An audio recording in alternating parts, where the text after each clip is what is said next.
السلام عليكم. المشكلة باخواتنا شيوخ المملكة ان هم مسوين الدين لعبة، يعني لما طالبهم بدليل راح يجيبوا لك دليل من السنة، ولما يطالبون الناس بدليل يردون من القرآن فقط، ولما تجيب لهم دليل من السنة ما يقبلون به، ولما طالبهم دليل من القرآن يقول لك من رد السنة ضل، ومسوين العالم لعبة. ناخذ مثال. إن الله اصطفى آدم ونوحا وآل إبراهيم وآل عمران على العالمين. الله سبحانه وتعالى مفضلنا على العالمين، وأنت تجي تقول لا أهل البيت أعظم من الأنبياء والرسل. صحيح، القرآن الكريم عدد الأشخاص الذين هم أفضل البشرية. الأشخاص الذين عددهم الآن القرآن بالآية الكريمة لا يوجد أحد أفضل منهم أبد. ونبيك المقتفى سر الجمال في الوجود وأعظم كل موجود. وأحسن الهدي هدي محمد صلى الله عليه وسلم، وهو أعظم الأنبياء طرا خلقا. تعرفون لماذا؟ لأن الله هداه بهداه جميعا. العزم من الرسل أفضلهم محمد صلى الله عليه وسلم. يعني أنتم هسه تعتقدون أن النبي محمد صلى الله عليه وآله من أفضل الأنبياء بالاعتماد على السنة، وهي السنة نفسها تقر أن بيت الإمام علي عليه السلام والصديقة فاطمة الزهراء من أفاضل بيوت الأنبياء. لكن مثل ما قلنا قبل هم عندهم الدين لعبة، تريد أرنب أخذ أرنب، تريد غزال أخذ أرنب. هم يستخدمون هذه الطريقة، طريقة التعظيم، حتى تخلو لهم الأجواء، أجواء أنه ما فيه قدوات فوق أهل البيت. يعني الشيعة يعظمون آل البيت حتى تخلو لهم الساحة. طيب الملحدين هم يقولون عليكم هيك، يعني شو الفرق بينكم وبين الملحدين؟ ايه اللي احنا بنعمله؟ تجد النهارده شخص مثلا مصري واقف يقول لك ايه سيئة على او موسى او كل انبياء هؤلاء، موسى ولا ابراهيم، ولا يقول لك سيدنا موسى سيدنا ابراهيم. سيدنا ايه؟ يعني هل نسيد اعدائنا؟ احنا كمصريين هل نسيد اعدائنا؟ كما يدعي محمد بأن الله هو الإله الذي عبده اليهود وهو الإله الذي عبده المسيح، فهذا خطأ. فصفات الإله تختلف من نبي إلى نبي، والتشريعات تختلف من دين إلى دين، وهذا ما يعني أنه وحدة المصدر لا توجد. لا أكيد أكو معلومات مهمة عند ملالي واليوم يريد يكشفها. تفضل. وطبعا زي ما تعرفون بعد مو كامل آل علي، فقط الحسين أو أحفاد الحسين، ولا الحسن ترى يسمونه مذل المؤمنين. وأنتم ما شاء الله عليكم أخذتم الأشخاص الذين سبوا الإمام الحسن عليه السلام واعتبرتوهم ثقات صادقين تأخذون منهم الروايات الصحيحة. دنيا. على العموم هو هذا أسلوبهم دائما، يحاولون بكل الوسائل أن يثبتون وجهة نظرهم حتى لو خالفت معتقدهم هم، لكن أهم شيء أن يكون مبدأهم مخالف لمبدأ آل البيت. لا آل علي مو آل علي، آل حسين. ليه آل حسين؟ لأن عمر بن الخطاب رضي الله عنه وارضاه أمير المؤمنين لما فتحوا بلاد فارس أهدى الحسين شهربان بنت يزدجر اللي هو حاكم الفرس، قال هذه بنت ملك عظيم لا تليق إلا بأبناء الشرفاء عندنا، فسلمها للحسين وتزوجها الحسين بن علي بن أبي طالب، وأنجب منها علي بن الحسين، واستمرت الذرية ذرية الأم اللي تشوفونها الآن. فهي يعني مو مقصدهم أهل البيت بشكل كبير بقدر ما هو تهمهم القومية الفارسية وعرق بنت منو؟ بنت يزدجر. لا أوقف دقيقة. أنتم سمعتوا اللي حكى؟ نعيدها مرة ثانية. هذه بنت ملك عظيم لا تليق إلا بأبناء الشرفاء عندنا. هذه بنت الملوك لا تليق إلا بالشرفاء. هنا عندنا مسألتين. المسألة الأولى أنه عمر يعرف أن آل البيت من الشرفاء.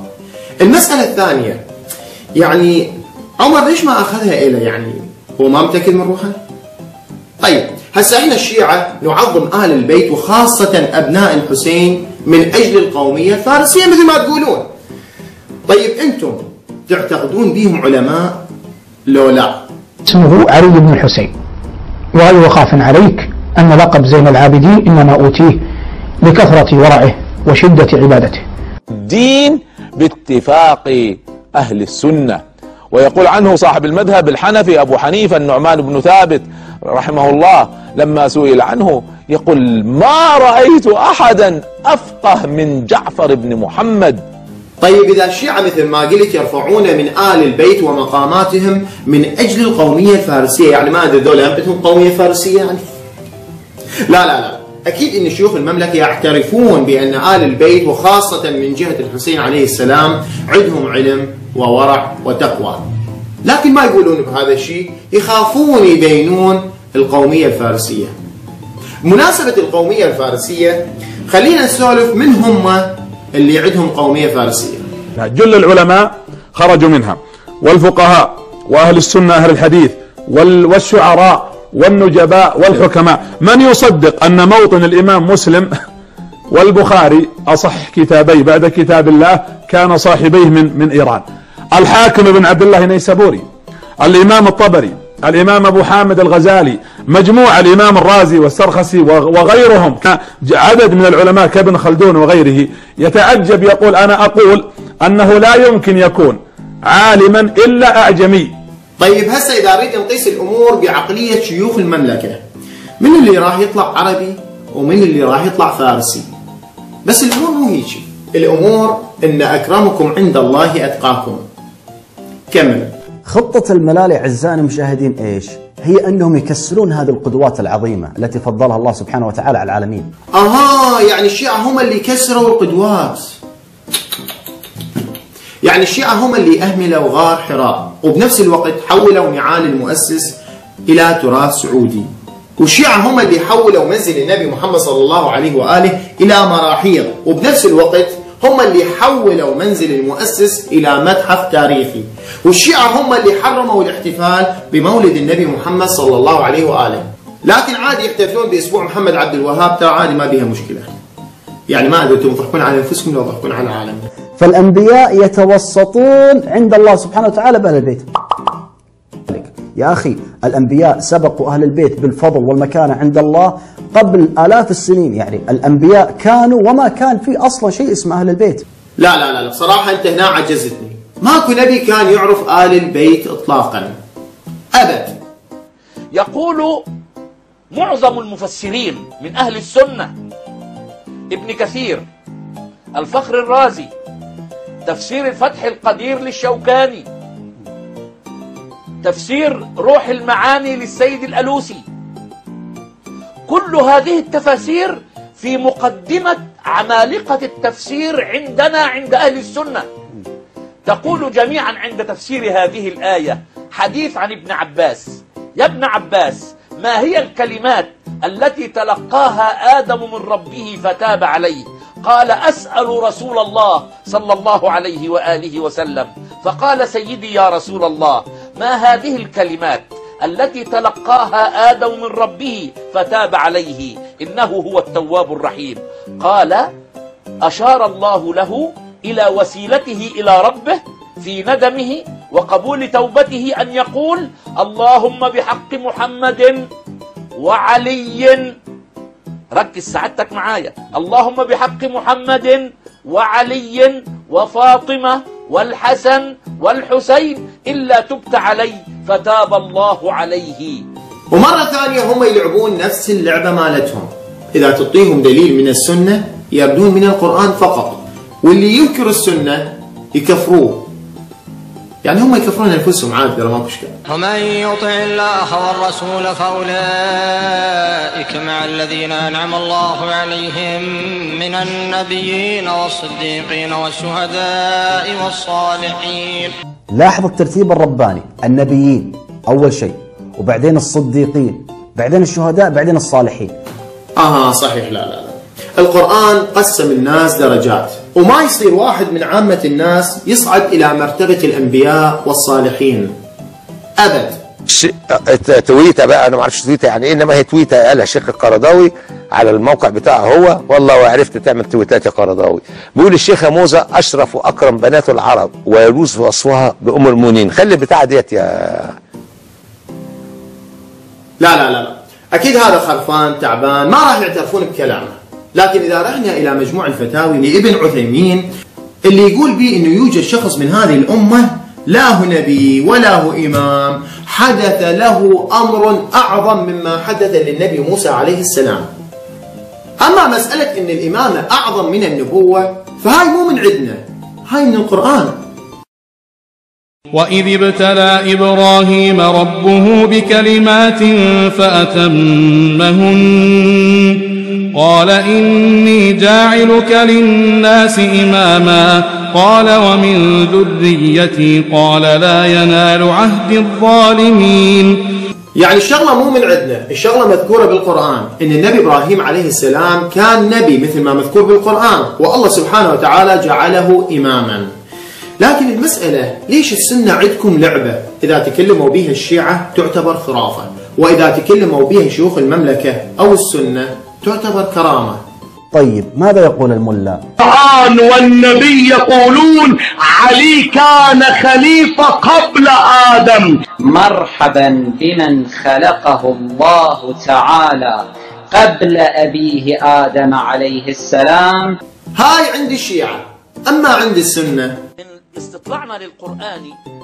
استطلعنا للقرآن والأحاديث الشريفة في سيرة أهل بيت سيدنا رسول الله والذين معه، نقول كان مولانا الإمام أمير المؤمنين نورا سابقا مع سيدنا رسول الله ممتزجا بنور رسول الله.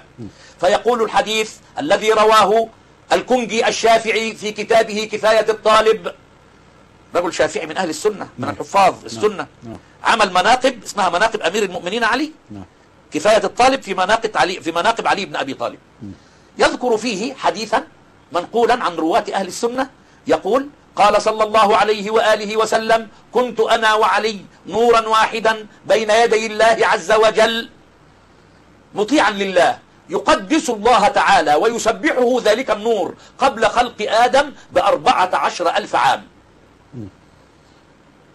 فلما خلق الله آدم ركز الله تعالى. يعني هذا الكلام نفسه إذا تكلم به الشيعي يعتبر خرافة، وعندهم كرامة، وبالأخير يقولون ماكو طائفية.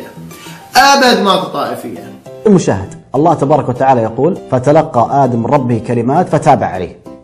من وين تلقى آدم؟ من ربه. 1 زائد 1 يساوي 2. علمت آدم يتوب شلون. لا، المفروض الواحد يحكي حق الله. لا يجوز على الشخص أن يعلم النبي، لأن النبي يعلمه الله ما عدا عمر. من مقام إبراهيم مصلى إلى الآن ما نزلت الآية، فأنزل الله عز وجل آية توافق ما كان يريده عمر، توافق ما كان يريده عمر. كان عمر رضي الله عنه يرى الرجال يأتون إلى رسول الله صلى الله عليه وسلم يدخلون عليه وفي البيت أمهات المؤمنين، فحزن عمر، شلون يدخلون عليك يا رسول الله البر والفاجر وفي البيت أمهات المؤمنين، فلو أمرتهن بالحجاب. وكل فترة يقول عمر نفس الكلام لرسول الله. يعني أنتم تعتبرون هاي فضيلة. طيب عيفك من شيعي ومن سني، نريد ناخذ هاي الرواية ونعطيها لواحد مو مسلم إطلاقا، وشلون راح يصور الوضعية؟ تم تشريع الحجاب بسبب عمر بن الخطاب الذي أصر على أن يكون لنساء النبي ونساء المؤمنين زي يميزهن عن باقي النساء. فلما تباطأ محمد عن تنفيذ رغبة عمر صار عمر يخرج ليلا ويتحرش بنساء النبي، يتحرش بنساء النبي وهن يتبرجن، لأنه لم يكن عندهن مراحيض داخل البيوت، فيخرجن للخلاء. فيخرج عمر ويقول لقد عرفناك يا سودة، يعني يضحك عليها أنها ذاهبة للتبرج. ها لقد رأيناك يا سودة ذاهبة للتبرج. وبهذه الحيلة أجبر عمر بن الخطاب محمد على إنزال آية قرآنية، آية الحجاب. وبالأخير يقولون إن الشيعة مثل ما يقولون هم الذين أساءوا للإسلام. لا عم انتم رواياتكم ذهب فلة. طيب أعزائي المشاهدين، لما الواحد فينا بيتزوج بيقدم مهر، صحيح؟ طيب هل آدم عليه السلام قدم مهر لأمنا حواء عليها السلام؟ اللي يقول لك الجبار جل وعلا مهر حواء 10 مرات تصلي على محمد وآل محمد. عينكم شباب، ترى هاي الرواية هي نفسها عندكم. ما مهر حواء؟ ما مهر حواء كما يقول ابن عباس رضي الله عنهما، قال له الله سبحانه وتعالى إن مهرها أن تصلي على حبيبي محمد صلى الله عليه وسلم 10 صلوات. شوف، هي واحدة من اثنين، يا اما ما تعرفون باللي يعدكم او تعرفون وتغلسون. بس مع هذا اكو مواضيع نختلف بيها، مواضيع جوهرية ومحتاجة الى بحث. قبر نبي الله ادم وين؟ والله كل الاحوال الروايات اللي عندنا تقول ان النبي ادم عليه السلام مدفون في النجف، وما يهمنا اذا صدقتوا او ما صدقتوا. والله انتم ما تصدقون باي شيء. طيب شيخ محمد، أنا بسمع دائما في ناس كثير بيتكلموا عن مخلوقات الديناصورات، أبي أعرف متى خلقت الديناصورات، وما عمر أحد اتكلم فيها لا أنبياء ولا في القرآن. يعني ما هي الفائدة لما تعرفين متى خلقت الديناصورات؟ والله أنا ما أدري متى أنا ما أدري متى خلقت الديناصورات، إن صح ذلك أنها موجودة.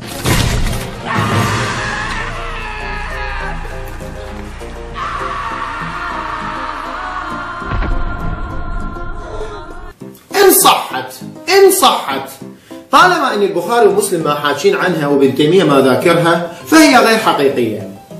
أعزائنا المشاهدين، على مدى هاي الحلقة اللي شفتوها الروايات اللي عندنا هي نفس الروايات اللي عندهم، ما أعرف شنو اللي يسووه ويضحكون بيه على العالم.